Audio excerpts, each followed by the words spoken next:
સુરતના fire brand ધારાસભ્ય Kumar કાનાણીએ letter bomb ફોડ્યું હોય તેમ આ વખતે ટ્રાફિક પોલીસ પર તોડ કરતા હોવાના આક્ષેપો કર્યા છે।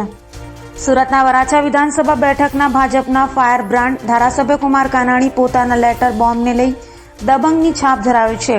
અવારનવાર તંત્ર સામે ભાજપના જ ધારાસભ્ય હોવા છતાં લેટર લખતા હોય છે, ત્યારે આ વખતે પોલીસ કમિશનરને ઉદ્દેશીને કુમાર કાનાણીએ લેટર લખ્યો છે, જેમાં તેમણે ટ્રાફિક પોલીસ દ્વારા ખોટી રીતે રત્ન કલાકારો પાસેથી તોડ કરવામાં આવતા હોવાના ગંભીર આક્ષેપ લગાડવામાં આવ્યા છે, જેને લઈ ફરી તંત્ર અને શાસકો સામ સામે હોય તેમ લાગી રહ્યું છે। વરાછાની અંદર નો પાર્કિંગની અંદર વાહનો ઉપાડવા માટે ક્રેન ચાલે છે। એમાં વિસ્તાર પ્રમાણે ક્રેનની ફાળવણી કરવામાં આવી છે। ક્રેન નંબર 1 કે ક્રેન નંબર 2, તો 1 નંબરની ક્રેન જે છે એ સરથાણાથી કામરેજ એ વિસ્તારમાં ચાલતી હોય છે, અને 2 નંબરની ક્રેન એ વરાછા રોડ પર હીરાબાગ, કાપોદ્રા, મિની બજાર એ વિસ્તારમાં ચાલતી હોય છે।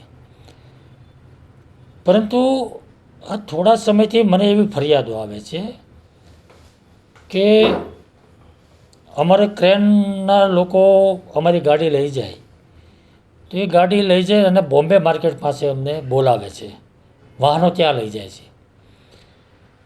તો મેં પૂછપરછ કરી કે બોમ્બે માર્કેટ કેમ લઈ જાય છે, કારણ કે ક્રેન નંબર 2 જે વાહનો લઈ જાય એનો પ્લોટ જુદો છે, એ બરાબર છે, પણ આ 1 નંબરની ક્રેન જે છે એ લસકાણા, કામરેજ, સરથાણા બાજુની છે। તો એ ક્રેન વરાછામાં 2 નંબરની જે ક્રેન છે ત્યાં ચાલે છે, એટલે વરાછા રોડ ઉપર મારા વિસ્તારની અંદર જે ક્રેન ગેરકાયદેસર ચાલે છે, જેનો અધિકાર નથી, એ લોકો ત્યાં ક્રેન લઈને આવે છે, વાહનો ઉપાડી જાય છે અને ત્યાં બોલાવે છે, અને બોલાવ્યા પછી ત્યાં પૈસા લેવામાં આવે છે।